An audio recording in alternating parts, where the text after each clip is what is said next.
Olá, eu sou Leandro Garcia e você está no Conversas Significativas, seu bate-papo que acontecia sempre de sexta-feira às 4 horas da tarde, mas aí a pedido estou testando aí novos horários, novos dias. Temos feito aí de terça ou de quarta-feira à noite. Então, se você está vendo a gravação, fica de olho nas redes sociais para poder estar participando aqui do Conversa Significativa junto com o pessoal que está ao vivo aqui e poder interagir com todos que estão aqui, né? Poder interagir e tirar suas dúvidas, trazer seus comentários, seu ponto de vista. A ideia é que aqui seja realmente um bate-papo que seja significativo. Eu queria agradecer 2 apoios que a gente está tendo para essa conversa significativa. O primeiro da InovaFlow, uma consultoria que tem como foco aí a agilidade de negócios, business agility, a gente gosta de traduzir aqui agilidade de negócios, onde a ideia é ajudar o seu negócio a se adaptar aí para os nossos tempos.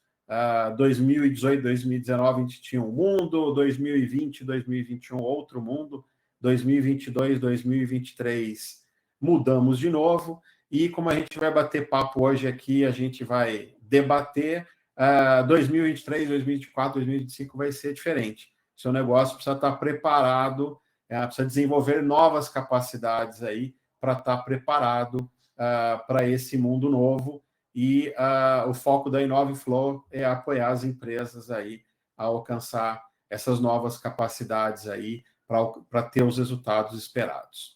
Queria agradecer também o PMI de Minas Gerais, que está nos apoiando hoje aqui no Conversa Significativa. É um prazer ter vocês aqui no Conversa Significativa. É a primeira vez que a gente está aí trabalhando um tema junto, então vai ser muito bacana ter vocês aqui em outros momentos também. E o último apoio aqui que eu queria agradecer é o do Software Zen.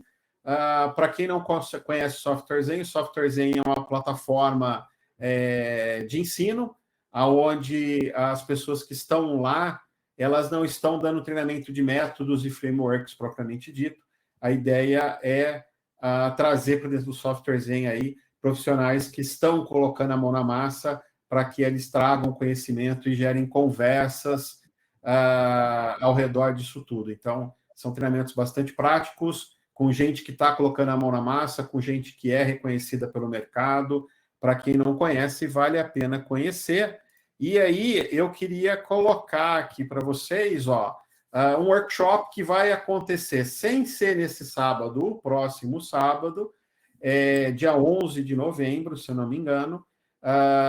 Tem um cupom aí de 20% de desconto aí, exclusivo aqui do Conversa Significativa. Então, é só pegar o cupom ali, InovaFlow, acessar o site do Software Zen. Para quem está aqui ao vivo, aí é só clicar no...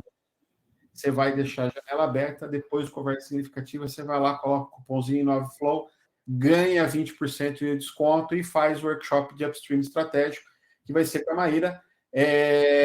Vai ser bem bacana. Um sábado de manhã, começa ali 8h20 da manhã, vai até mais ou menos 12h30. Um prático, colocar a mão na massa, sair de lá pronto para, na segunda-feira, estar aplicando já,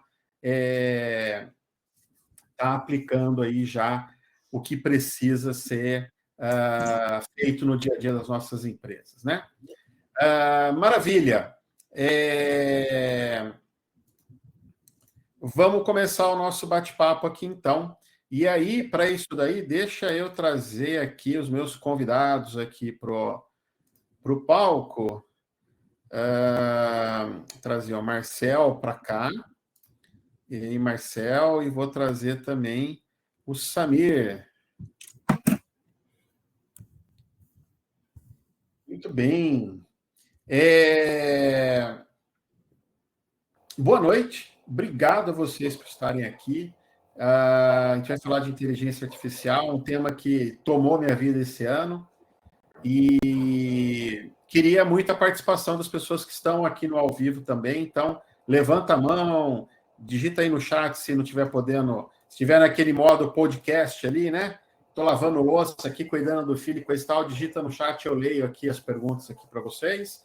Mas eu vou adorar se vocês puderem ligar a câmera também, abrir o microfone e vir para o destaque aqui e participar dessa conversa, né? Inteligência artificial não é um tema de agora, é um tema que está rodando o mundo já faz muitos anos. Vez ou outra aí tem um pico, seja porque algum filme de ficção científica aí traz à tona o tema, né? 2001, Odisseia no Espaço, Exterminador do Futuro. Engraçado que sempre coisas apocalípticas, né? E mais recentemente aí a gente teve o ChatGPT aí, que trouxe esse assunto à tona por conta aí de tudo que a gente viu, né? Finalmente temos o Jarvis, não é só o Homem de Ferro que tem o Jarvis, agora a gente tem. A hora que ele começar a falar, a hora que a Alexa começar a interagir com a gente, eu acho que a gente chega ali no Jarvis, né?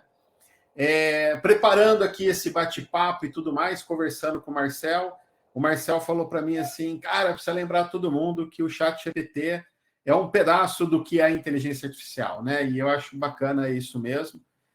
O ChatGPT não é a inteligência artificial. Inteligência artificial é um tema muito mais amplo, né? O ChatGPT é um pedaço ali do que pode ser chamado ali de inteligência artificial.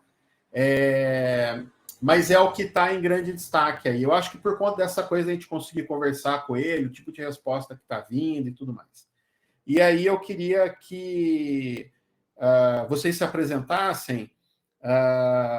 Marcel, se você quiser se apresentar primeiro, falar bem rapidinho de ti aí, depois o Samir, e aí a gente começar a bater papo aqui a respeito deste assunto. Bora lá, Marcel? Marcel acho que congelou ali. Tá com um sinalzinho aí que deu uma... Parece que a tua conexão está meio lenta aí, Marcel. Não estamos te ouvindo e parece que você está dormindo ali. Tem inteligência artificial no congelamento de tela, não tem, Samir? Nunca congela numa posição bacana, né? Sempre congela numa posição... A inteligência artificial aqui chama Murphy, né? Então, vamos lá. Enquanto o Marcel se acha ali no link ali, deve ter tido um probleminha de internet. Se você quiser se apresentar, Samir, então a gente começa. Bora lá. Vamos ser ágil aqui, mudar o protocolo. Primeiro, obrigado aí, Leandro, pelo convite, né, para esse bate-papo. Sou o Samir Karan, sou sócio cofundador da Performa IT.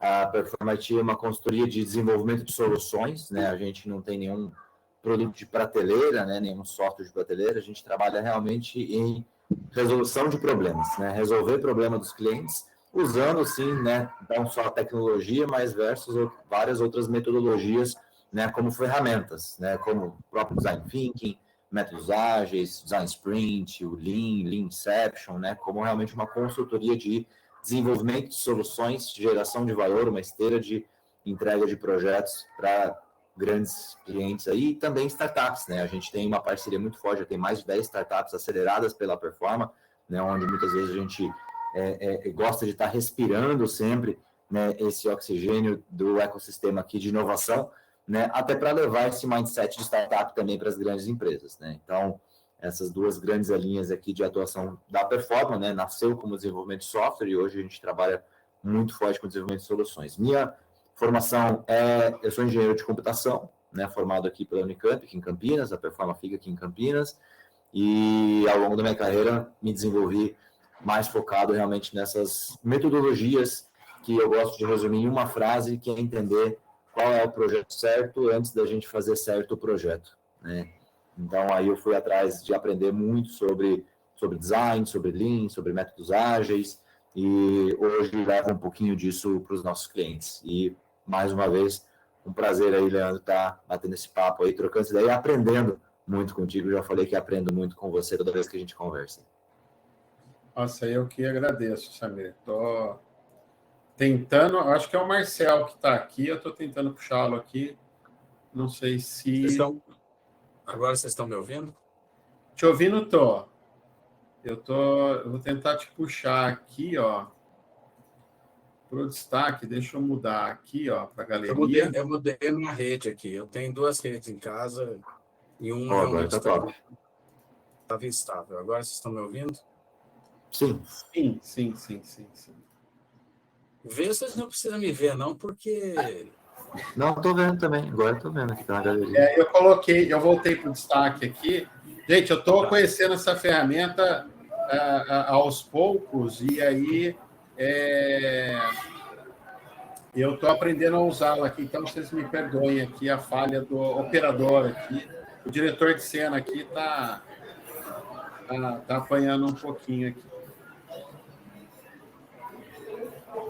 Bom, a hora que você puder falar aí... Eu só não estou conseguindo te colocar...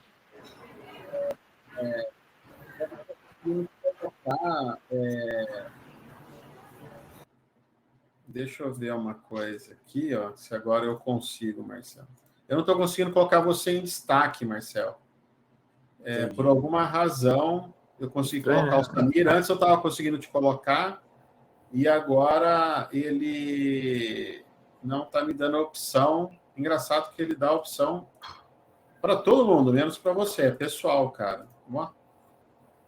Vai ver que é porque eu mudei de rede. Então eu vou deixar aqui nesse outro formato aqui, ó. E aí você vai falando e eu vou tentando descobrir aqui. Se você apresenta aí para a gente, por favor. Bora lá. Bom, pessoal, boa noite. Meu nome é Marcelo, eu estou na área de TI com mais de 30 anos, tá? Também sou formado em computação, como o Caran, ou Samir, né? Eu comecei a carreira como programador lá nos anos 80 e, a partir de 2001, passei a atuar mais como gerente de projeto. Fui um dos fundadores de uma empresa de software chamada Sofia Software. E faz 20 anos aí que eu trabalho basicamente com gestão de projetos, né? Eu conheci o Leandro quando eu gerenciei um projeto na Trip Linhas Aéreas. Antes disso, eu tinha trabalhado na Embraer também. E por que eu mencionei da Trip Linhas Aéreas? Porque ali foi que eu comecei a ter uns embates fortes com o Leandro. O Leandro já vinha com a ideia de agilidade, né? E ele achava que eu era cabeça dura com relação ao PMBOK, então tivemos vários embates muito, muito legais. Mas, na verdade, apesar dos cabelos brancos e de ter gerenciado uma parte de projetos no modelo tradicional, eu não gosto de chamar de cascata, depois eu explico por que, se for o caso, mas eu entendo que, na verdade, cada contexto exige métodos e processos diferentes, tá? Então, essa área de gestão de projeto, em particular, é uma área que eu gosto muito, já dei aula de gestão de projeto, continuo nela até aqui, mas tenho por princípio essa questão que nem tudo é prego. Então, cada ferramenta, cada técnica, cada prática, você tem que saber usar dentro do contexto que faça sentido, entendeu? E, no caso particular da inteligência artificial, mais especificamente desses modelos LLM, né, que é a técnica sobre a qual o ChatGPT se baseia. O Leandro já explicou no começo aí que o ChatGPT não é inteligência artificial, né? Quer dizer, ele mas ele não é toda a inteligência artificial. Eu, na verdade, venho usando muito mais em nível de laboratório, né? No momento, eu não estou usando na prática em projetos, vamos dizer assim, de fato, no dia a dia, mas eu tenho usado exemplos de projetos que eu vivenciei ou vivencio para fazer um laboratório com o ChatGPT. Legal. Marcelo, eu vou pedir para você sair e entrar de novo para ver se muda o status aqui, eu consigo te colocar em destaque. E eu vou voltar para o destaque aqui. Vai aparecer eu e o Samir aqui agora. Enquanto o Marcelo vai e volta. Rapaz, o tempo voa, né, Samir? Eu já conheço o Marcelo, estava fazendo conta aqui que ele falou dessa história da Trip Linhas Aéreas. São 15 anos, rapaz. Essa discussão que ele está contando aí, ele não esqueceu, ele ficou magoado ali, ó, tá vendo? Ainda não tinha cabelo branco. Ainda não tinha. Nem barba. Nós dois éramos bem mais magros e coisa e tal. Mas tem pessoas que você tem boas conversas, né? O Marcel é uma dessas pessoas. Mesmo que você tenha pontos de vista diferentes ali, a conversa é sempre saudável, e eu acho que é isso que é importante, né? E é isso que está faltando hoje, né? Ele entrou de novo aí, ver se você consegue agora. Deixa eu ver se eu consigo trazê-lo para cá. Deixa só eu achar ele aqui. Na listinha aqui. Marcel. Adicionar o destaque. Agora eu consigo. Agora foi. Agora está tudo certinho. Muito bem. Nada como reiniciar, né? Lições aprendidas no Windows. Aí. Piadinha antiga também, né, Marcel? Rapaz, essa história que você falou aí faz 15 anos, hein? A gente se conhece faz tempo, né? Uhum. E bons tempos aquele lá. Vamos lá. Eu acho que tem uma coisa que está muito clara hoje sobre ChatGPT, que é a produtividade. E aí, neste lugar, depois eu quero falar de outros lugares aí, mas nesse lugar de produtividade, eu acho que é o lugar da onde eu não vou, eu quero colocar dessa forma, eu não vou me destacar, porque o Marcel pode ser produtivo dessa forma, eu posso ser produtivo dessa forma, eu acho que quem não estiver usando é que não vai ser produtivo. Então, não acho que é um lugar onde você vai ser uma referência, vai se destacar. Eu acho que é um lugar onde você vai continuar trabalhando, existindo. Há métricas que eu já vi aí do pessoal da Starts de ganhos em breve aí de 40% de produtividade. E aí a gente está falando de LLMs como o ChatGPT e outras LLMs, né? Então, todo mundo que usar vai ter esse ganho. Quem não usar é que não vai ter esse ganho. E aí, nesse primeiro lugar aqui, eu queria saber se vocês concordam ou discordam disso, assim, né? E aí entrar um pouco numa discussão aí do que a gente pode fazer hoje para ganhar essa produtividade. O que a gente está fazendo? O Marcel já falou que está fazendo alguma série de insights ali, né? Gestão de projeto ali. Eu sei que o Samir está usando bastante coisa. Depois o Samir vai contar de um case. Rapaz, acho que é o case mais diferente que eu já ouvi de uso de inteligência artificial aí. Eu acho que esse case tira a produtividade, certo, Samir? Não, depende da dose que você tomar. Vai aumentar muito a criatividade. A criatividade eu te garanto que aumenta bastante. Aumenta a criatividade. Você vai contar um pouquinho daqui, mas eu queria ouvir um pouquinho disso, Marcel. Conte-me, você falou que está fazendo alguns ensaios aí. Assim. O que você já fez de ensaio aí, nesse lugar dessa gestão de projeto aí, que você trouxe como tradicional? Vamos colocar preditiva, né? Hoje você olha para essa gestão de projeto preditiva e aquela que tem mais a ver com o ágil ali, que é projetos onde a gente precisa de adaptação, que a gente está num processo de aprendizado e tudo mais. O que você tem usado? Assim? O que você tem feito? E aí, Samir, em cima disso, depois eu quero que você leve mais para o outro lado, assim, porque eu acho que o Marcel começa com a gestão de projeto ali, depois você vem para outra parte ali, tá? Bora lá. Olha, tenho feito, né, usado o ChatGPT, a versão 4, tá? Com alguns plugins, em alguns momentos, para basicamente duas coisas, em duas frentes, vamos dizer. Uma é na gestão de projeto, e aí eu não estou me limitando à gestão de projeto tradicional. Tá? De que maneira? Eu trago para ele certas situações que o gerente de projeto ou um Scrum Master, tá?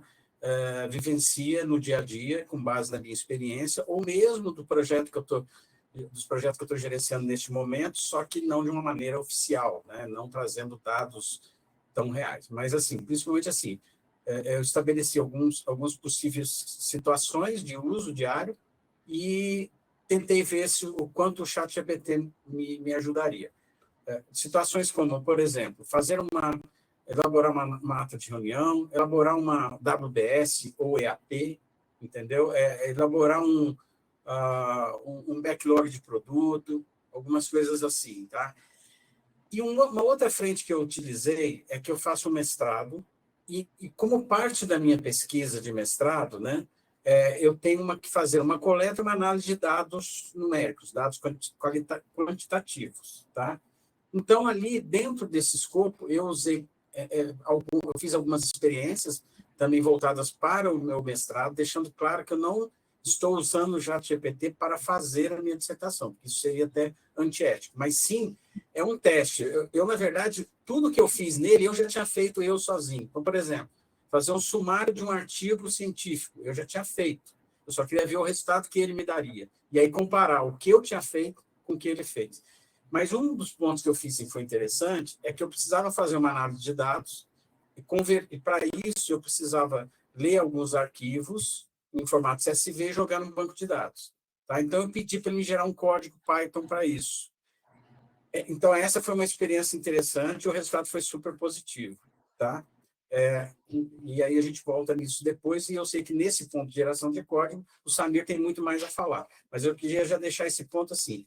Essa experiência específica de gerar um código para fazer uma tarefa básica, eu diria que o resultado foi muito bom.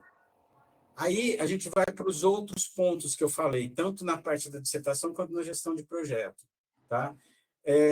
Eu não vi até agora resultados tão significativos. Tá? Então, por exemplo, eu dei um contexto de um projeto para ele, que é um projeto real, logicamente sem citar nomes específicos e tudo, mas assim, qual era o escopo do projeto, o que tem que ser entregue, quais são, quer dizer, todas as restrições, as soluções envolvidas, no caso, era uma integração com o ERP da SAP, etc. Tal. Dei todo um contexto, pedi para ele me gere uma WBS.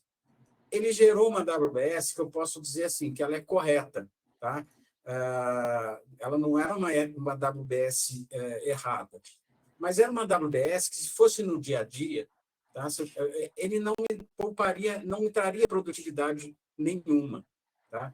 Talvez, tá, numa situação de um gerente de projeto bem júnior, bem iniciante, pode ser que aquele resultado ajude muito. E aí eu vislumbrei uma questão. Acho que esse tipo de tecnologia, no estado da arte que está hoje, pode ser útil, por exemplo, para ensino, para educação, ela pode ser bem útil. Mas, para mim, como gerente de projeto experiente, ela não me trouxe muitos ganhos.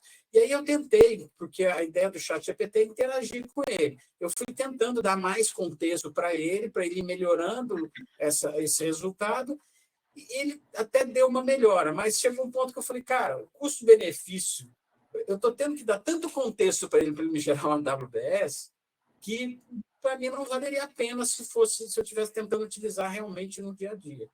E aí tem uma questão, que é o seguinte, quando você chega para trabalhar numa empresa que tem alguma maturidade de gestão de projeto, tipicamente você já tem ali muito material, né, de como de projetos anteriores e tudo mais. Então, quando eu chego numa empresa e vou começar um projeto novo, raramente eu parto, por exemplo, de uma WBS zerada, entendeu? E assim como foi para a WBS, eu fiz testes também dele me gerar uma análise de risco. De novo, o resultado não foi errado, mas ele foi muito superficial. Tá? Então, de um modo geral, até o momento, e aí é preciso a gente destacar uma questão. Tá? Isso está mudando muito rápido. Tá? Mudando muito rápido. Tá? Então, pode ser que daqui a um mês eu fizesse esse mesmo teste de novo, né? Pode ser que os resultados sejam diferentes. Mas até agora, a conclusão que eu cheguei é assim, que para certas coisas mais específicas, né, como geração de código, e aí eu li ontem um artigo muito interessante sobre isso, depois eu ponho o link para vocês, a geração de código ele realmente me deu um resultado que eu achei fantástico. Tá? Eu peguei aquele código Python, joguei dentro da IDE, rodei e ele fez o que eu queria. Agora... Ô Marcel, só uma observação para quem não te conhece tanto, o teu dia a dia não é código, né? Então, apesar de você vir de uma formação neste lugar, escrever código hoje não é algo que você está com habilidades ali afiadas, né? Então, tem diferença aí, né? Uma observação importante. Eu conseguiria gerar aquele código Python, só que eu levaria, sei lá, como eu não sou fluente mais em programação, talvez eu levasse ali 1h30, 2 horas, né? E o ChatGPT gerou aquilo em segundos. Tá? Agora, para uma tarefa mais ampla, e aí na parte, inclusive, do meu mestrado, lá que eu fiz uns testes com ele, para vocês terem uma ideia, eu enfrentei um caso de alucinação de inteligência artificial, tá? Ele inventou artigos científicos que não existem, tá? Então, é isso. Agora, é importante ressaltar que, apesar de eu estar falando isso, eu vou voltar naquilo que você falou, Leandro. A gente, quem não começar a usar essas ferramentas, vai ficar para trás, tá? Porque, mesmo em alguns momentos, para certas coisas, ela não tendo sido efetiva neste momento, eu acredito que elas vão evoluir. E, principalmente, é o seguinte, tá? Vamos supor que eu tenho uma empresa que faz gestão de projetos, especializada em gestão de projetos. O caminho para essa empresa, na minha visão, é o seguinte: ela criar o chat GPT dela, tá? Pode ser a partir do chat GPT ou a partir de um outro produto como que tem open source por aí, como o Llama ou alguns outros. Ele tem ali aquela, vamos dizer, ele já vem com... imagina como se fosse um cérebro, entre aspas, tá? Não é exatamente o mesmo funcionamento do cérebro, mas imagina que é um cérebro que vem com alguma já capacidade ali de processamento, com algum conhecimento, que aí você vai criar uma outra camada de gestão de projeto e com as características e o conhecimento da sua empresa, tá? Então, eu acredito o seguinte, que dentro de algum tempo, as empresas que tiverem condições de fazer isso, elas vão criar os seus chats GPT e vão conseguir resultados mais interessantes do que eu aqui sozinho, usando o chat GPT aberto, estou conseguindo, tá? Legal. Se eu puder, posso, Leandro, fazer alguns comentários aqui? Por favor. Bora, legal. Marcelo, bem bacana aí o seu depoimento. Tenho exatamente 2 pontos aqui para fazer de paralelo, né? Primeiro, essa questão do copiloto de desenvolvimento. A Performa é uma empresa de desenvolvimento de software, né? Então, desenvolvimento de software é o nosso core, né? Já há 14 anos. A gente tem quase 200 desenvolvedores lá codando em várias linguagens ali. A gente é bastante agnóstico do ponto de vista de tecnologia. E a gente vem realmente utilizando, né, IA como um copiloto, né? A palavra é exatamente essa, o próprio GitHub Copilot, né, o nome da própria ferramenta, né? A gente testou várias e essa foi uma das que a gente homologou. E, cara, realmente trouxe ganhos absurdos, né? Ganhos absurdos desse nível que você colocou para mais, né? Do ponto de vista de otimização, de produtividade, de tarefas que o desenvolvedor até saberia fazer, né? E esse é o ponto que eu quero trazer, assim, é importante que ele saiba o que está fazendo, né? O pessoal fala, mas ela vai fazer sozinho? Eu acho que ainda não, né? É importante que ele saiba o que esteja fazendo, porque se ela gerar um monte de código ali que não faça aquele sentido, como é que ele vai saber se aquilo realmente está fazendo sentido ou não? Né? O que trouxe de ganho é produtividade, por exemplo, geração de plano de teste, de escrita de cenários de teste ou até de teste automatizado, a gente conseguiu gerar em questão de minutos algo que levaria o dia inteiro, né? Depois do código feito. Então, tem uma série, né, de aceleradores, né, vamos chamar assim, que vão trazer realmente a questão da hiperprodutividade, né? Esse é um ponto que o ChatGPT popularizou isso, né? Como o Leandro falou, mas isso já existe há muito tempo, né?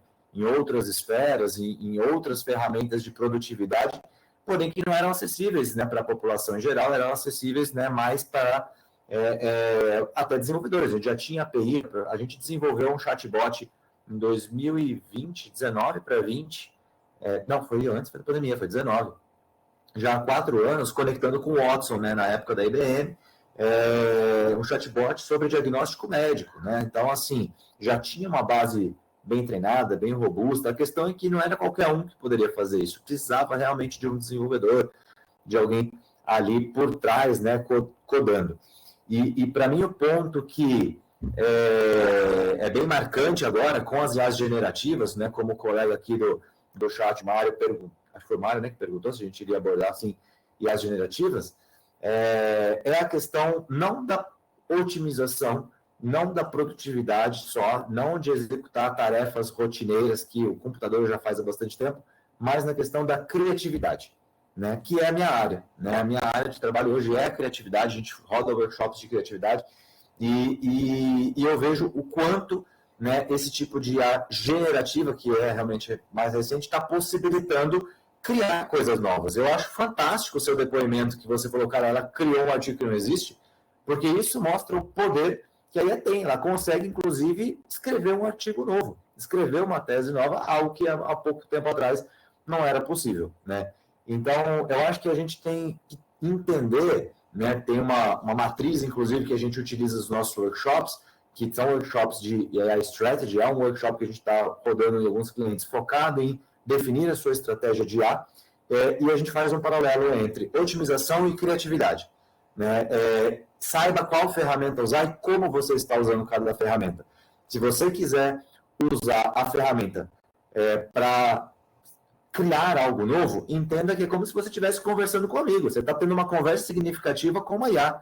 Ele vai te dar um monte de ideias. Você vai levar a ferro e fogo tudo que ele te disser? Não sei, né? Vou pensar aqui. E aí o case, eu vou contar aqui, não sei se eu posso contar agora, eu conto depois, Leandro, você deixa para o final para segurar a audiência. Vou segurar a audiência aqui um pouco mais para o final, que é um case fantástico que a gente utilizou, mas foi de ponta a ponta toda a estratégia de desenvolvimento e criação de um produto usando o lado criativo, né? Então, a gente usou 100% a IA como uma ferramenta de criatividade. Ao invés de eu pedir para alguém criar algo que não existe, a gente pediu para uma série de ferramentas de IA criarem coisas novas, coisas que não existem. Mas num lugar onde a Perform IT não é especialista, né? Exato, porque aí eu não estou querendo simplesmente acelerar um trabalho que eu já faço. Eu estava querendo pensar fora da caixa, realmente criar algo que talvez a gente não teria essa capacidade de criar, né? Então, como que a gente faz para criar? Pô, eu posso contratar um especialista, eu posso trocar ideia com um amigo, eu posso sair pesquisando no Google, né? Que é o que a maioria da gente faz, né? Sai pesquisando, procura um monte de fonte. Pô, eu ia conseguir criar alguma coisa nova? Sim, mas ia levar um bom tempo também de pesquisa, também de estudo. Então, a minha pergunta, talvez, Marcelo, voltando à questão lá da AWS, o que você estava querendo fazer? Será que você estava querendo só otimizar uma rotina ou criar algo? E na questão de criar algo, será que a base de conhecimento dela realmente estava treinada para aquilo? Porque se você quiser criar algo que você talvez não domine, mas que a internet já conhece, ou que tem muito material, muita base, muito repertório, muita referência, que foi o nosso caso, depois eu vou contar o case, né? Ela vai ajudar mais. Agora, se há um contexto muito específico de uma empresa com conhecimento limitado sobre os contextos ativos organizacionais daquela empresa, talvez ela não vai te ajudar muito, porque ela não tem aquele repertório para poder criar algo dentro de um contexto que faça sentido para você. Uhum. E aí, Samir, eu queria juntar essa fala de vocês dois, e eu queria mostrar rapidinho aqui, compartilhar aqui, eu queria mostrar rapidinho 3 janelas aqui.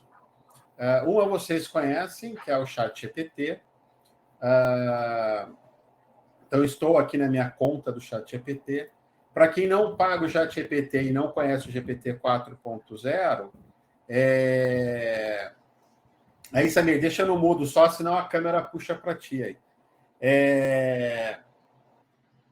No ChatGPT 4.0, o Marcel estava falando dos plugins, né? Então, para quem usa gratuita, você fica só aqui. Para quem usa paga, quando você clica aqui na versão 4, ele abre algumas opções para você. Então, uma das opções é gerar imagem, né? Então, eu posso vir aqui, pessoas, né? Então, eu vou colocar aqui, pessoas de TI tomando cerveja, por exemplo, né? Então, gere uma imagem de pessoas de TI tomando cerveja. Então, a versão 4 agora, ela consegue ir para lugares assim, ela consegue entender voz, ela consegue fazer algumas coisas do gênero.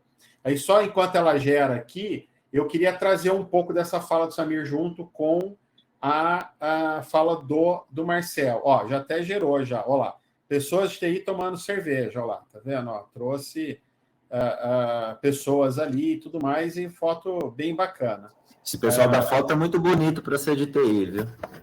Eu também achei um pouco isso. E o rapaz aqui tá com sede, olha, 2 cervejas. Não tem nenhum gordinho, tá? Esse negócio aí. E aí, ó, tem uma coisa que eu acho nessa coisa de inteligência artificial, porque elas são. Existe, como o Marcel comentou, não é a inteligência artificial, né? É um modelo, usa aí de um tipo de rede neural e tudo mais. A ideia aqui não é ter um papo técnico hoje, mas o importante disso tudo é entender existem modelos diferentes. E esses modelos eles são treinados e são otimizados e usam de técnicas diferentes para resolver problemas diferentes. Então, eu posso usar o ChatGPT para fazer tudo isso que a gente está falando. E aí eu queria trazer outras duas ferramentas que a gente tem usado aqui. Uma é o Accio. Eu já vou compartilhar a tela aqui, ó. É o Accio. O Accio é uma ferramenta para você trabalhar com dados. E eu prefiro trabalhar com Accio com dados do que jogar os dados dentro do ChatGPT. E ele funciona muito nessa base aqui, ó. Estava passando o videozinho aqui. Você importa uma base de dados ou você conecta uma base de dados nele e você conversa sobre esses dados com ele. Você para de fazer queries. Você para de escrever ali códigos ali no banco de dados ali. Então, você importa esses dados e você começa a conversar com os dados.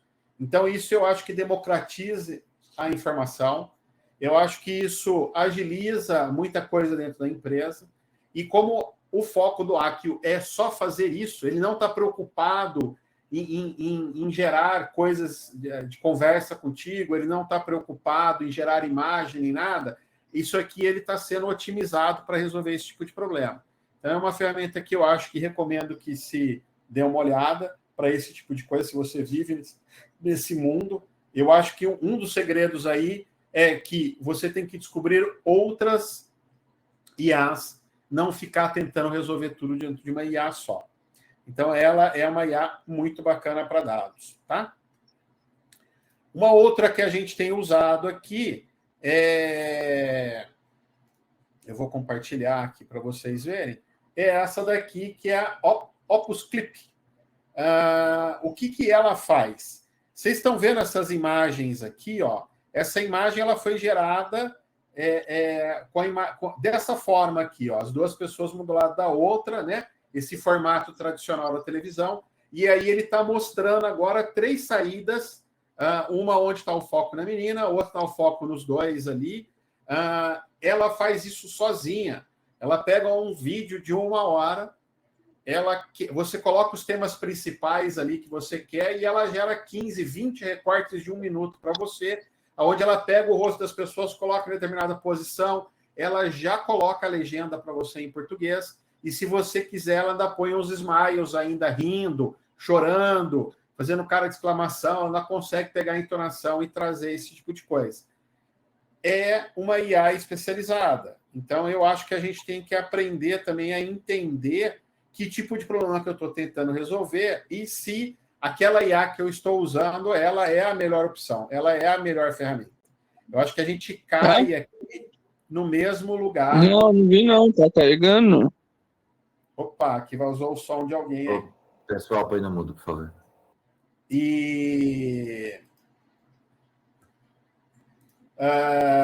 Então, ela traz, eu acho que essa ideia de que a gente precisa saber escolher a ferramenta, sabe? Qual é a melhor ferramenta para o tipo de problema que eu estou tentando resolver. Então, essa é a contribuição que eu queria fazer aqui para essa conversa. A gente usa o ChatGPT, usa o ChatGPT pago. O Accio a gente não está pagando por ele ainda. O Opus Clip, por exemplo, ele já está aqui para entrar no ano que vem aí como uma versão paga aí também. Acho que o Marcel caiu de novo ali. Acho que ele está com um probleminha aí de internet aí. Faz sentido, Samir? Cara, muito legal essas ferramentas. O Accio realmente é fantástico. Eu acho que é bem na linha do que eu estava comentando. Ele está popularizando algo que já existia para o desenvolvedor, né? O Tableau, ele usa já a inteligência artificial há muito tempo para projetar curva de tendência, só que era muito complicado, a curva de aprendizagem era grande, né? Para você conseguir ter acesso, né, a esse tipo de ferramenta, né? E agora eu acho que é isso, né? Essas ferramentas estão conseguindo trazer isso para o nosso cotidiano, trazer isso para o nosso dia a dia, para que pessoas que são especialistas no assunto, esse é meu ponto de vista, óbvio, né? Sem nenhum viés professoral, né? Só realmente o que a gente está sentindo. Elas estão realmente conseguindo ser mais produtivas, e pessoas que não são tão especialistas no assunto, elas vão conseguir ser mais criativas, né? O que é a criatividade? Então, vou falar, por exemplo, dos nossos workshops, como que a gente já está usando, né, algumas ferramentas de IA. Cara, é hora de dar ideia, né? Ele não vai te dar a bala de prata, né? Design Thinking, a gente fala aí de divergir para convergir, né? Quem conhece bem, né? Leandro já rodou bastante workshop também. Cara, pensa em um participante, um agente ali que consegue divergir mais do que todo mundo, sabe? Que consegue realmente criar ideias malucas, absurdas, ou não, ideias muito concretas, baseadas em muito repertório e em um pouquíssimo espaço de tempo, né? Você pode, a gente está realmente utilizando essas ferramentas generativas como ferramentas de hipercriatividade, não é só hiperprodutividade, né? Tanto que a gente conseguiu, em um mês, criar uma cerveja, né, que é algo que a Performa nunca tinha feito, né, algo que a gente Espera aí, Samir, muito, vamos vou deixar como spoiler para o pessoal, vou deixar como spoiler. O pessoal Deixa eu só entender. comentar um pouco aqui, Leandro. O Samir ele fez uma pergunta ali atrás, né? Que eu acho que é importante responder. Né? Ele perguntou para mim se, com relação ao exemplo da EAP que eu dei, se o modelo estava treinado para aquilo lá. Eu acho que eu falei meio rápido, mas eu tinha falado sobre esse assunto. Não, de fato, ele não está. O ChatGPT, eu estou usando ele aberto, né? Eu até comentei, existe inclusive uma experiência, um trabalho que o Ricardo Varga, que é um dos papas da gestão de projetos, está fazendo, que é o PMOto.ai, em que a ideia é exatamente essa, quer dizer, quando eu usei isso no ChatGPT, eu sei que ele não está treinado, mas o que eu queria avaliar ali é a capacidade dele, primeiro, que eu acho que é o ponto principal, de entender o que eu estava pedindo. Tá? Então, ele entende. Isso é uma coisa fantástica nessas ferramentas. Você escreve do jeito que você quiser, no idioma que você quiser, que ele entende o que você está pedindo. Isso já é um grande passo, sensacional. Inclusive, o artigo que eu mencionei para vocês, ele faz uma análise dessa questão de conversão de linguagem formal para informal, que eu acho que é válido. Agora, voltando, por exemplo, na questão do código, tá? E um ponto que eu não falei. Quando eu pedi para ele escrever um código para mim, eu não pedi para ele simplesmente assim, me escreva um código e converta um arquivo assim. Não. Eu tive que ter uma estrutura lógica de pensamento que é típica de um programador para explicar para ele o que eu queria que ele fizesse.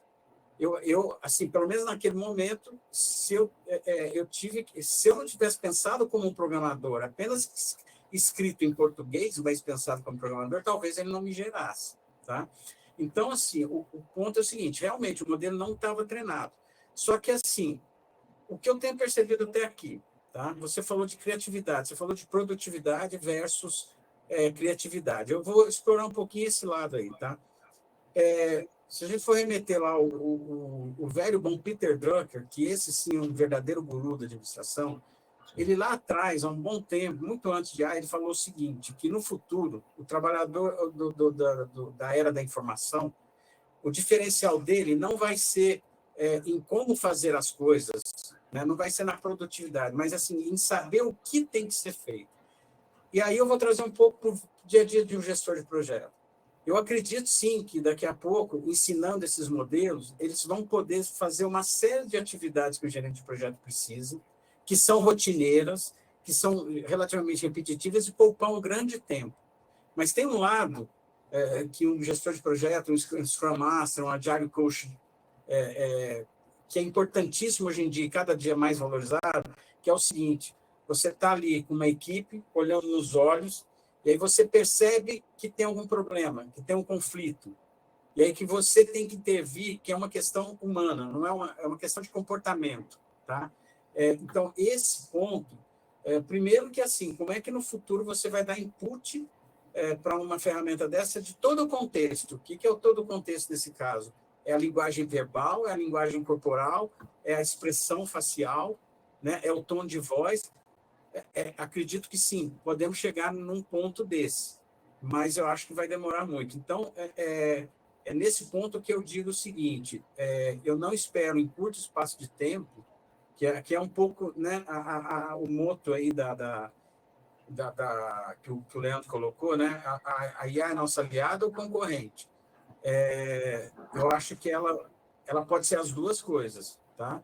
E aí, voltando um pouco, né, respondendo essa pergunta, Leandro, se eu fosse hoje um funcionário de um call center, né, que segue lá aquele roteirinho básico para fazer o trabalho, eu estaria extremamente preocupado, tá? Porque eu já interagi com um robô feito com IA generativa para eu ser atendido por uma empresa, e ele resolveu o meu problema fácil, tá? Agora, aquelas atividades que exigem aí uma habilidade mais de percepção, de relacionamento, de empatia, de tudo mais, isso ainda a IA está longe disso. Mas essa é só respondendo a tua pergunta, o Samir. Legal, Marcelo, legal. Boa. Tem uma variável que é bem nessa linha que você falou, que eu ia comentar, que num outro eixo, né? Vamos olhar a produtividade, otimização, tarefas rotineiras, tarefas mais criativas ou estratégicas. No outro eixo, eu gosto muito de olhar a questão da compaixão, né? Pode chamar de empatia, pode chamar de vários nomes. Um dos que eu mais gostei foi esse, né? Realmente algo que exige esse lado realmente da compaixão, algo que ainda não sei se a IA consegue, né, perceber. Então, você pega, por exemplo, o atendente de call center, sim, naquelas tarefas, cara, outro dia queimou a geladeira aqui em casa, eu fiz tudo por bot de WhatsApp, agendar um horário, que horário você tem, às 8 às 9, das 10 às 11, pronto, o atendente veio aqui, o cara chegou, resolveu, não precisei falar com ninguém.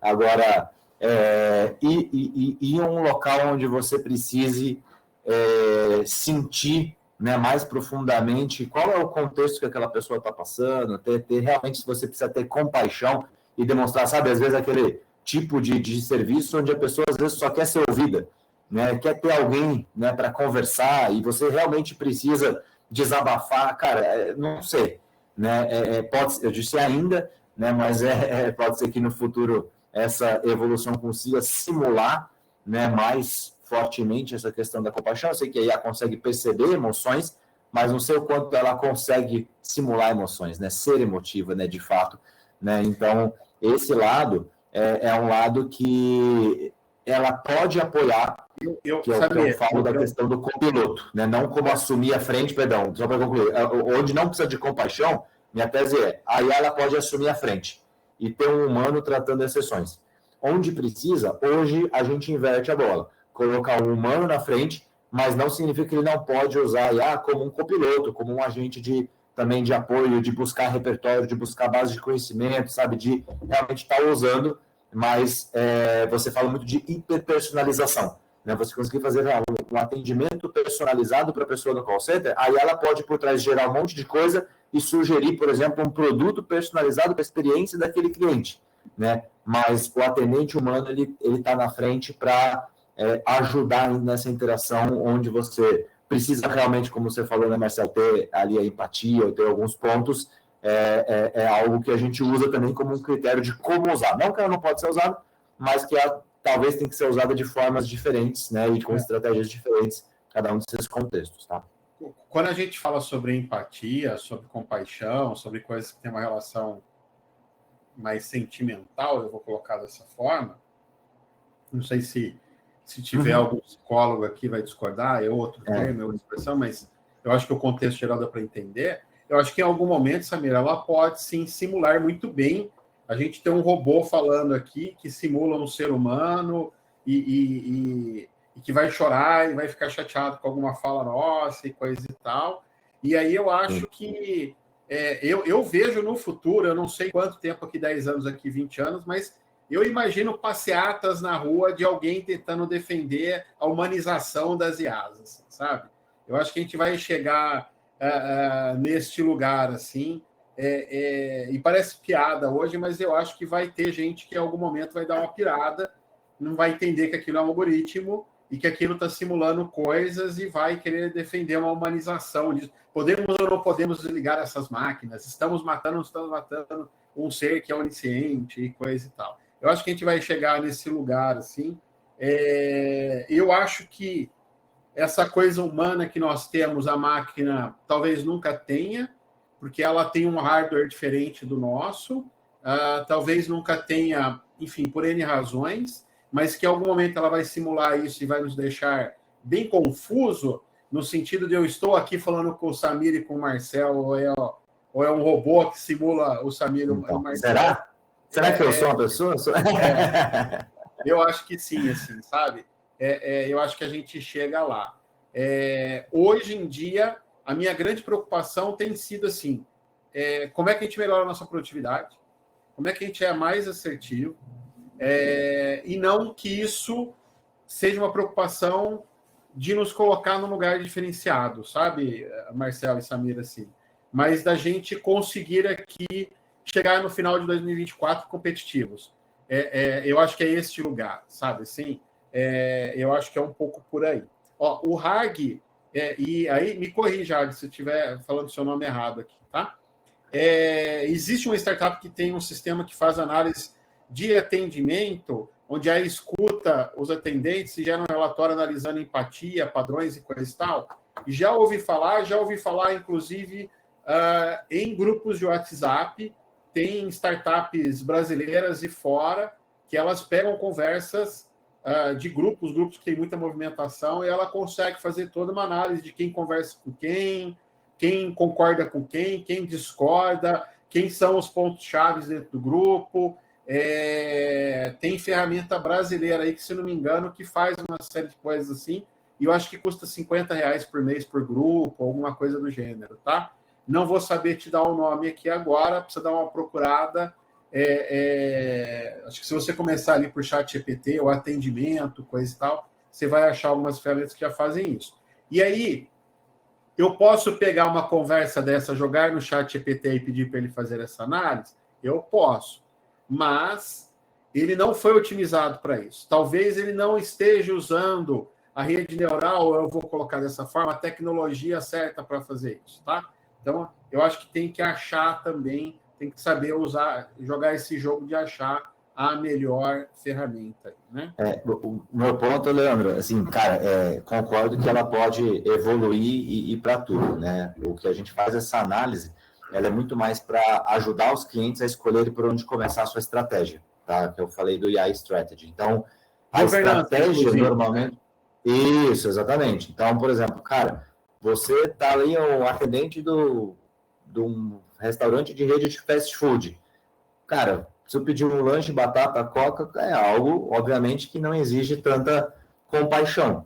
Agora, você botar o atendimento na ouvidoria, por exemplo, pode ser que no futuro eu consiga? Sim, mas hoje, não sei, eu não vi nenhum cliente que substituiu ainda o atendente humano, porque na ouvidoria você já está pé da vida, você já está escalando o terceiro nível ali, e você quer realmente que alguém que entenda, cara, eu estou com um problema, eu não quero só um processo operacional padrão que eu aperto 3 botões, sabe? Eu quero desabafar, senão eu vou lá na empresa, bato na porta e quero xingar. Então, a gente usa isso como um critério, de novo, né? Não que não possa ser utilizada, mas onde eu priorizo, né? Por onde eu começo a minha estratégia de inteligência artificial. Então, foi mais ou menos o que a gente fala. Cara, tarefas onde talvez você não precise de tanta compaixão, elas estão mais elencadas a serem o ponto de partida da sua empresa. Não que no futuro você não possa chegar lá se você tiver um alto grau de maturidade, que ainda não é o caso da maioria das empresas que a gente vê no Brasil, principalmente. E dentro desse contexto, otimização e criatividade com estratégias e ferramentas diferentes, né? Entendendo e deixando claro para cada usuário o que ele precisa esperar daquilo. Né? O erro está em você colocar uma ferramenta criativa e querer que ela dê a resposta assertiva, onde você estaria buscando criatividade. Tá? Então, e vice-versa. Perdão, Marcelo, pode falar, querido. Eu acho que a questão aqui, por exemplo, quando você fala de tarefas onde exige compaixão, eu associo com situações em que exige um raciocínio superior, tá? Porque é o seguinte, eu vou falar uma coisa que pode parecer absurda, mas não é, tá? Um dos experimentos que eu fiz com o ChatGPT, mais voltado para a questão de pesquisa científica, mostrou isso. Eu pedi ao ChatGPT, usando um plugin que é o Ask Your PDF, para fazer uma análise de um artigo científico que eu já tinha feito, tá? E eu já tinha, inclusive, identificado uma falha no artigo, do ponto de vista do método científico. E o que acontece? O ChatGPT fez uma sumarização razoável do artigo, tudo, porém, eu fiz uma pergunta para ele que foi sacana, tá? Que eu sabia que a resposta era o seguinte: no meio do artigo, o cara inseriu uma seção que não tem nada a ver com o resto do artigo, uma seção que está solta lá. Isso, do ponto de vista do método científico, não é muito adequado, tá? E eu perguntei para ele qual a relação entre A e B, que eram esses conceitos. Ele continuou dizendo que existia e não existia. Então, o que eu quero dizer com isso? As ferramentas de LLM, na verdade, elas geram, por exemplo, um texto, elas podem criar um texto, mas elas não entendem o que está sendo falado. Elas não entendem o conceito. Elas trabalham por trás com probabilidade. Qual é a probabilidade? Exato. Dada uma palavra, qual é a probabilidade de ser a próxima palavra? Então, elas não entendem. Então, o que eu quero dizer com isso? Essas ferramentas que estão aí de LLM, posso estar enganado. Quando exige, por exemplo, vamos falar de novo do ambiente de projeto. A hora que chega a situação que você tem que tomar uma decisão com base em poucos dados, por exemplo, que é muito comum na gestão de projeto, eu não confiaria numa ferramenta, tá? Então, assim, de novo, e aí, na verdade, eu estou reforçando o que vocês estão falando. Tem que ter uma estratégia por trás. Aonde que eu vou usar? Aonde que é aplicável? Né? Se eu acho um artigo que tem várias referências, ela está em alemão e eu não falo alemão, essa sumarização que o ChatGPT pode gerar desse PDF em alemão, porque você pode subir qualquer coisa lá e falar que você quer um resumo disso em português e ela vai te trazer, é um ganho de produtividade, certo? Você pegar esse resumo e acreditar 100% nele e sair citando ele, já é outro problema, né? Perfeito. Acho que é um bom exemplo. É um bom exemplo. Ou se você pedir para ela, escreva um artigo para mim com base nesse. Você está usando ela como uma ferramenta de criação, não como uma ferramenta de sumarização. Então, você precisa interpretar aquele resultado de forma diferente, né? Acho que esse é o ponto. Perfeito. Samir, e aí entra uma parte que você está trazendo aí que eu acho que é importante que as empresas precisam começar a pensar, que é governança de IA, né? Como é que a gente vai usar, em cima disso tudo que o Marcel trouxe, que você trouxe, aonde que a gente vai usar, onde que a gente vai começar, até onde a gente pode ir, que informação eu posso colocar lá, que informação eu não posso colocar lá. Eu acho que as empresas precisam parar de dizer não pode e começar a entender que elas vão ter que criar governança a respeito disso, né? Eu não sei se vocês concordam. Tem o tema do AI Ethics, né? Hoje vem se falando muito disso, né? Então até um termo que o pessoal pode pesquisar aqui, é um termo para outro papo inteiro, né? Para a gente pode falar bastante sobre isso, mas acho que pode deixar de referência aqui quando você fala de AI Ethics, né? Tem bastante já referência e guias, né? Acho que ainda não tem, posso estar enganado aqui, mas pelo menos não conheço ainda normas, né? Mas tem muito mais referências, né? E tem assuntos muito recente ainda, né? Para você ter normativas igual a gente já tem, né? Em outras esferas, mas provavelmente vai ser desenvolvido algo muito em breve. Talvez uma coisa que é necessária, porque é o seguinte: essas ferramentas elas vão aprendendo com a nossa interação com elas, certo? Então, se uma pessoa sacana quiser colocar um monte de informação errada, ele vai aceitar. Então, por exemplo, nas empresas, uma coisa que eu estava pensando outro dia, acho que vai ser necessário ter, é uma curadoria de IA. Ou seja, o que é a curadoria? De alguma forma, um mecanismo que quando alguém... como se fosse uma Wikipedia, mas que tivesse alguém que, antes de alguém colocar alguma coisa dele, algum mecanismo que olha e fala: opa, pera, essa informação está adequada, ela está correta. Aí, Marcel, acho que neste lugar, conforme a gente tem a LGPD, conforme a gente tem outros órgãos que são até de governo, que ajudam a gente a fiscalizar, né, se o Conselho de Propaganda lá, e ética, o Conselho de Medicina, Eu acho que em algum momento a gente vai precisar ter alguma coisa de IA mais ampla até para começar a desenhar essas normas. E aí, na minha opinião, eu acho que é algo bem diverso. Eu acho que não são só pessoas de TI.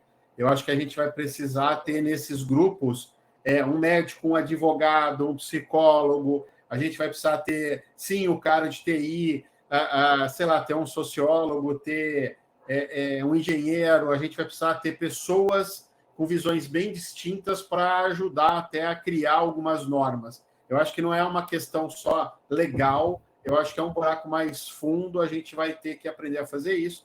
E eu ouvi essa semana, inclusive, que na Europa já estão discutindo pela União Europeia a criação de um lugar como esse. Conforme a gente tem aqui no Brasil, algumas coisas lá no governo que definem algumas regras. Agências, né? Reguladoras. Como uma agência, isso. Tem uma agência de IA que é formada por um grupo muito multidisciplinar, e aí essa diversidade é importante ter um grupo multidisciplinar, mas também ter outros tipos de diversidade lá dentro, né?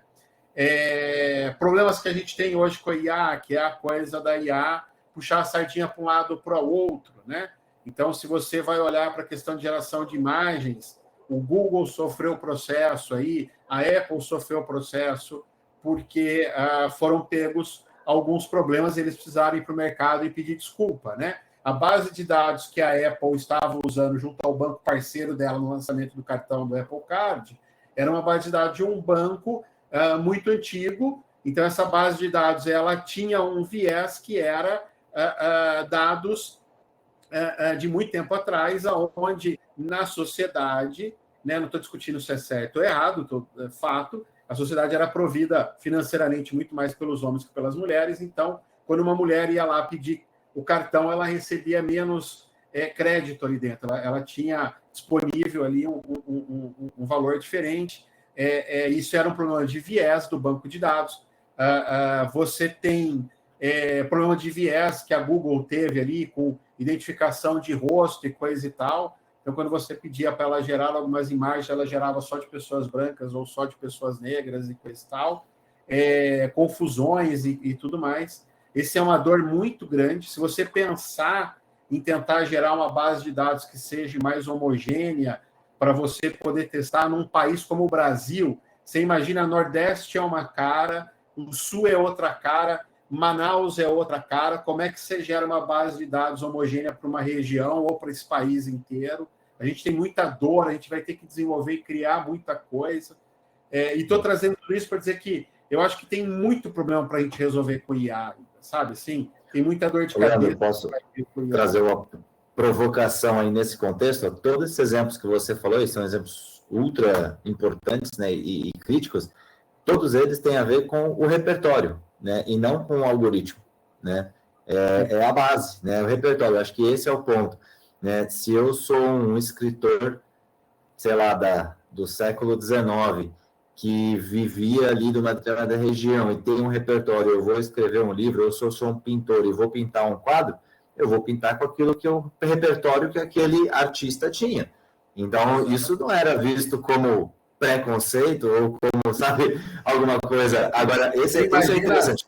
Estou provocando aqui. É polêmico aqui, mas eu acho que é válido, né? Jesus com aquela pele super branca, olhos azuis, cabelo andando no deserto, né? Do Oriente Médio. Do Oriente Médio. Do Oriente Médio, São essas coisas assim. Então, mas eu concordo com você, não é um julgamento, é o repertório que o cara tinha. Exato. O que a gente precisa saber como usar. A base foi alimentada, né?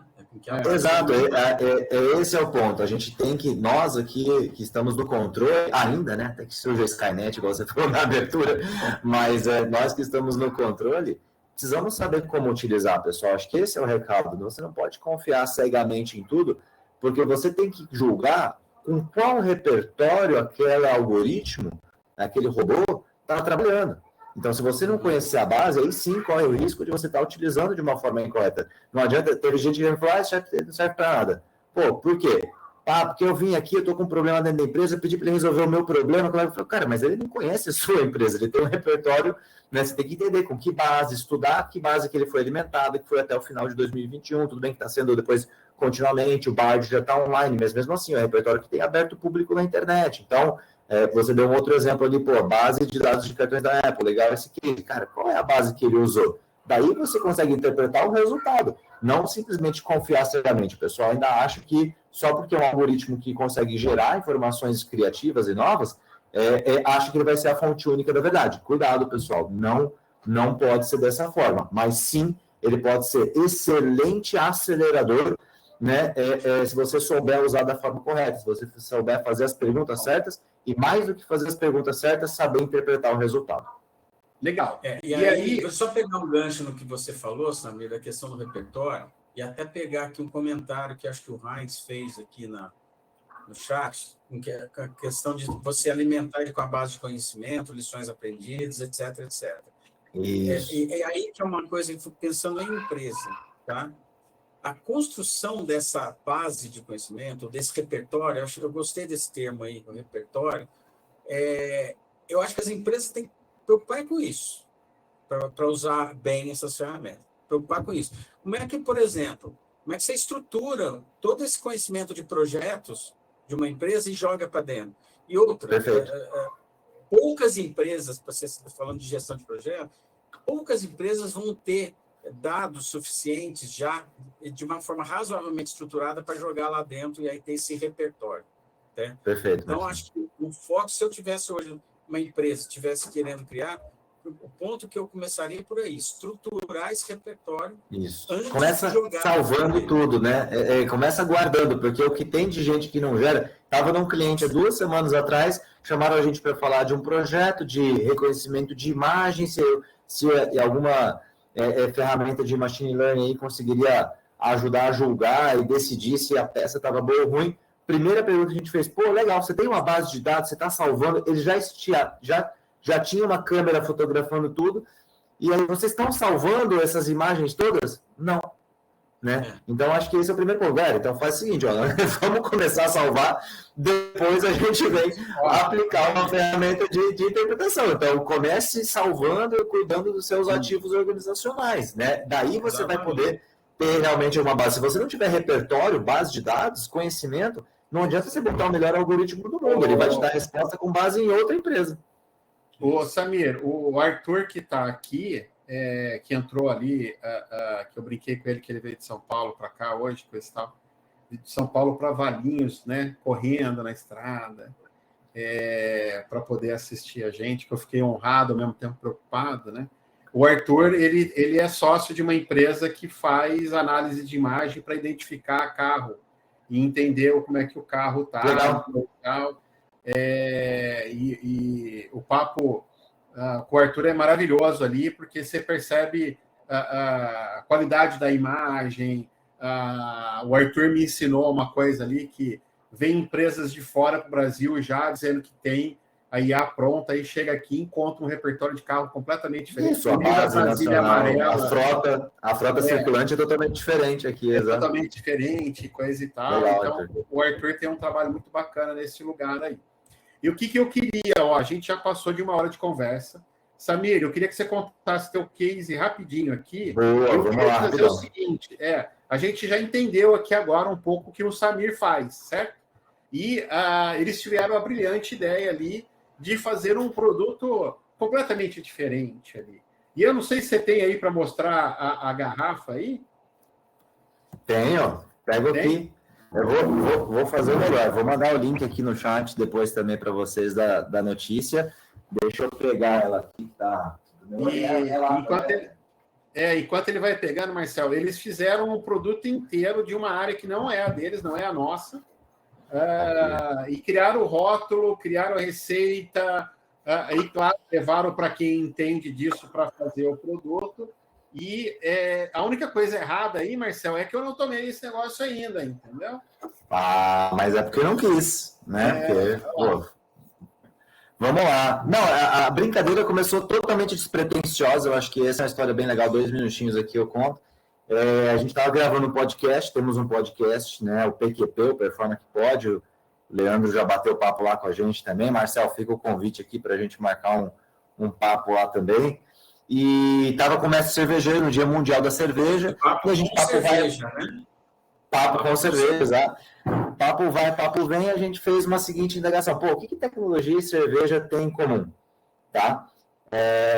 Aí a gente começou a questionar, pô, tudo, cerveja tem tecnologia, né, pra caramba, 156 estilos diferentes, tarará, e a gente trouxe, né, pô, será que a gente consegue criar uma receita de cerveja nova, usando IA, e aí usar a tecnologia cervejeira para produzir, né?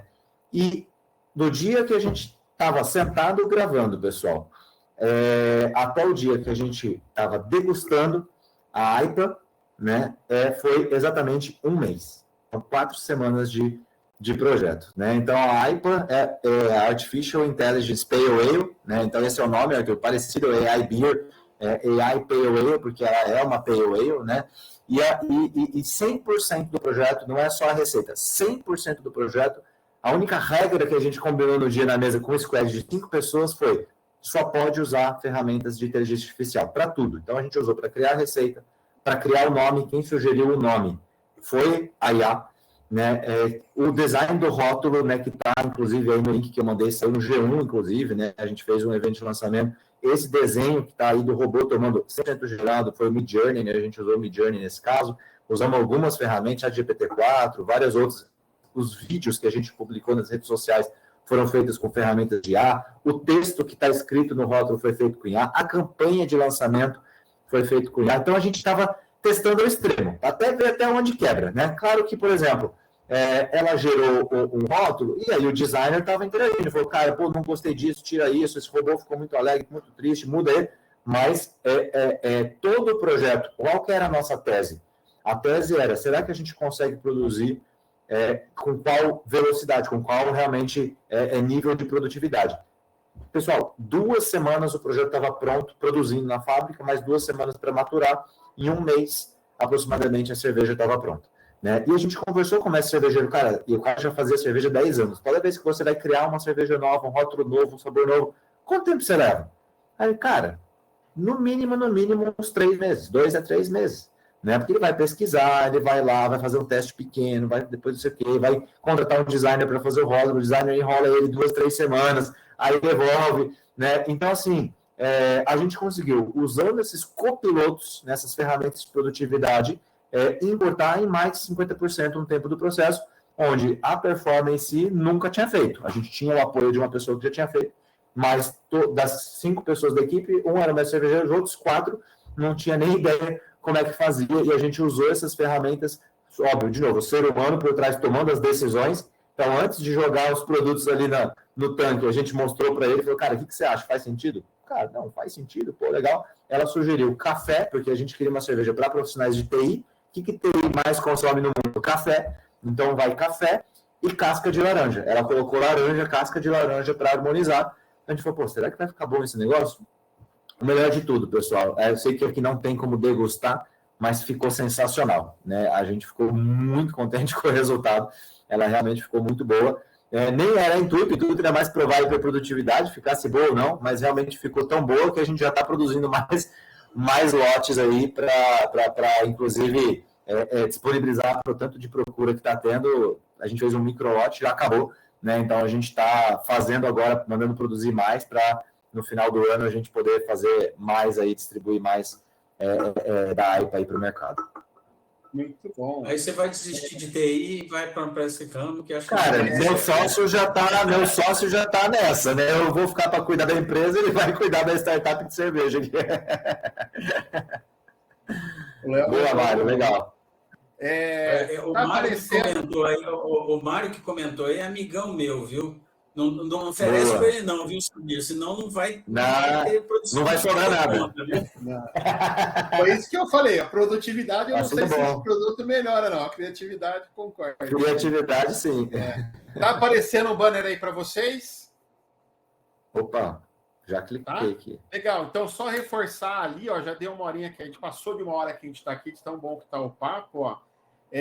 Workshop de upstream estratégico no Software Zen. Software Zen é o lugar para você estar lá, para você aprender.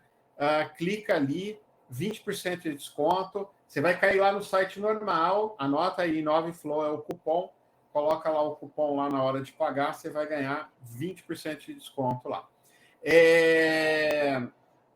Para a gente fechar aqui, então, Marcel, Samir, últimas palavras aí. Sempre eu brinco com últimas palavras, as pessoas, como assim? Tô louco. Estou morrendo. Fala aí, Marcel. Mas assim, últimas palavras aí, últimos pontos aí. Acho que o mais importante aqui é que eu vou querer experimentar cerveja, tá, Samir? Então, você reserva uma para mim, que eu vou dar um jeito de ir até Campinas aí para a gente tomar junto. Eu já tinha visto, tá? Depois que eu vi o desenho ali, eu não lembrava, mas já tinha visto, eu achei sensacional essa ideia aí. E assim, eu vejo esse um potencial muito grande no caso aí dessa criação que vocês fizeram. Eu, por exemplo, eu tenho uma consultoria, que sou eu basicamente, né? Eu usei o DALL-E para gerar um logo. Tá? Então, aí é uma situação que eu falei para ele, olha, eu quero um logo mais ou menos assim, tal. Ele gerou várias opções bem interessantes. Então, essa é uma aplicação, voltando naquilo, né? Tem que saber para que vai usar. Então, essa é uma aplicação bem interessante, né? Eu acho que bastante criativa, mas eu acho que a grande mensagem é essa. Primeiro, essas ferramentas vieram para ficar, né? Segundo, são aliados ou inimigos? Vai depender de cada um, né? A minha esposa, por exemplo, é advogada, né? A gente já vai começar a fazer alguns testes, né? Dentro de certos limites com isso, tá? Agora, não vai substituir aquelas pessoas, pelo menos num curto espaço de tempo, eu diria de 2 a 10 anos, não vai substituir aquelas pessoas que atuam em atividades que exigem decisão, empatia, gestão de conflito, negociação, enfim, não vai substituir. Porém, quem está ali numa tarefa muito operacional, realmente o perigo é imediato, ele é real e imediato, né? Mas, sei lá, eu acho que essa seria a mensagem que eu penso aqui de debate. Eu acho que o foco de pensar, eu concordo quando a gente fala de uma atendente call center. A gente tem feito um evento aqui em Campinas que é o Nexus, que é um evento que a gente trouxe aí. E já, de novo, agradecendo, Samir, o apoio que a Perform IT, a Perform IT nos apoiou aí nesse evento. A gente trouxe 3 gringos, né? Trouxe 2 homens e uma mulher aí para falar, eles não falam português. A gente usou a inteligência artificial no fundo ali, então tinha um telão com a apresentação do lado, tinha uma tela ali, ele estava com o microfone, a gente usou uma ferramenta da Microsoft de tradução, então ele captava a voz, jogava num celular. No app do celular, você pega um código, você abre na tela lá no notebook, em outro lugar lá, você abre. Então, ele vai traduzindo. E a gente ficou impressionado, né, Samir? Com a Pia Maria, na última vez. Assim, a gente sentiu em 6 meses, 4, 5 meses ali que a gente teve a diferença do primeiro evento até o último, a gente sentiu uma forte diferença ali. A Pia Maria falando, ela ia traduzindo, de repente a inteligência artificial percebia que o contexto era um pouco diferente, ela arrumava a frase, não sei o que, assim. Impressionante. Eu cheguei a falar disso com uma pessoa que trabalha com tradução, ela falou, eu sei que eu vou ter que me adaptar a isso, eu vou ter que... E não é que a gente usou isso... A gente queria testar a IA, era para viabilizar o evento, assim, sabe? Poder trazer pessoas que falam inglês, e tornar o evento num custo acessível e coisa e tal. Então, tem muita coisa bacana vindo aí. Não acho que é para... Eu entendo que vai substituir alguns lugares, vai substituir algumas coisas, assim. Mas eu acho que a gente... Por isso que a gente tem que começar a usar e entender como é que a gente pode ser mais produtivo e se achar nesse lugar novo, né? Depois da enxada veio o trator, algumas pessoas que trabalhavam com a enxada perderam o emprego, né? Depois veio as máquinas que são automatizadas ali. Hoje, mesmo o cara que é um engenheiro num trator desse agora que funciona com IA, com GPS, com não sei o quê, um drone informando para ele de onde ele tem que cortar, onde que ele não tem, porque está mais úmido, menos úmido, a temperatura, o solo, isso, aquilo e coisa e tal. A gente está especializando cada vez mais, né? Então, onde você tinha ali centenas de pessoas ali cortando cana, hoje você vai ter um engenheiro sentado na sede da fazenda, ou talvez nem isso, né? Alguém sentado na sede da empresa que é dona dessa tecnologia ali, fazendo administração. Essas pessoas vão ter que se adaptar como se adaptaram em outros momentos e vamos ter que achar outros lugares aí, né? Posso colocar a minha visão aqui? Eu acho muito legal essa discussão. Me remete lá em 94, quando surgiu a internet, né? 94, 95, né? Que estava popularizando. A gente está nesse mesmo ponto de inflexão. E as discussões eram muito similares, né? Eu lembro de muito lojista, inclusive, falando, não, isso aí vai roubar meu emprego, a internet vai acabar com o mundo. Galera, internet hoje, você não consegue imaginar você viver sem. Né? A gente não estaria fazendo essa live. Exato. Agora, assim, faz a pergunta. Eu vou fazer a pergunta, não tenho a resposta numérica, mas quero que vocês pensem. Vocês acham que, no final das contas, a internet tirou mais empregos ou gerou mais empregos? E aí eu vou olha o tanto de emprego que existe hoje por conta de internet. Não existiria a performance se não tivesse internet. Não existiriam centenas, milhares de empresas se não fosse internet. Não existiriam bilhões de dólares em startup. Mário, você está falando lá, por exemplo, de autenticação biométrica, achei bem legal, cara. Puta desafio esse. Mas é isso, a gente está tendo que o tempo todo inovar e reinventar o negócio. Agora, se não fosse nem existiria autenticação biométrica, bicho, porque o algoritmo que usa lá também usa inteligência artificial, né, para fazer reconhecimento facial. Então, se não fosse isso, olha como é louco, né? A gente tem que olha só. Aqui os três, você tem esse cabelinho preto seu aí, ó. Tá caindo, eu tô fazendo. Da época. Vocês vão lembrar dessa discussão, né? Todo mundo na empresa precisa ter e-mail ou não? Lembra disso, assim? Como assim eu vou dar e-mail para todo mundo? Alguém vai poder mandar e-mail em nome lá, o nome da minha empresa. E essas discussões lá atrás, né? Eu acho que a internet e o smartphone, eles trouxeram saltos. Hoje você pega uma senhora que mora no limite da cidade, que faz seu bolinho, põe a foto no Instagram lá, que a neta ajuda ela, aí um motoboy entrega para ela esse bolo do outro lado da cidade. E ela vive desse dinheirinho, assim. Então, assim, gerou novas oportunidades. A gente não imaginaria nunca essa senhora vendendo bolo para uma outra região da cidade lá atrás, entende? E talvez ali só onde ela está não viabilizaria. Tem muita coisa bacana por vir, mas tem que cair de cabeça em cima e fazer igual o Marcel, fazer igual ser crítico, usar, entender por onde começar, o que está pronto, o que não está pronto, como é que a gente vai fazer isso e tudo mais, né? Minha frase de encerramento, Leandro, que você tinha falado, só para concluir, é assim, do meu ponto de vista, a IA não vai roubar emprego de ninguém. Agora, os profissionais que sabem usar bem e foram atrás, e estão estudando, e estão se aperfeiçoando, esses sim vão roubar o emprego, vão ganhar as oportunidades de quem não sabe, de quem não está indo atrás. Essa é a minha frase de encerramento. Vou trazer uma frase que eu tinha preparado aqui, você já roubou meu gancho, Samir. A frase do Jürgen Apelo. Olha a frase do Jürgen Apelo, tá? Muito parecida com a sua. Não é a IA que vai roubar o seu emprego, mas é alguém que se preparou para viver nessa nova era com IA que vai roubar o seu emprego, entendeu? Então, nem combinamos, mas senão não tinha usado a sua. Samir, Marcel, muito, muito obrigado pelo tempo de vocês aí. Eu sei quão corrido vocês estão. Grato o pessoal que ficou com a gente aqui até o final. Muito obrigado. Foi um prazerzaço estar com vocês aqui. Demais. Para quem está vendo a gravação e chegou até o fim, muito obrigado. E aí eu preciso pedir, se veio até aqui, clica aí no seguir, clica no sininho aí, compartilha o link com os amigos aí. Se você chegou até aqui é porque o conteúdo fez diferença para ti, me ajuda a divulgar esse trabalho também e fazer diferença para outras pessoas. Obrigado, gente. Até a próxima.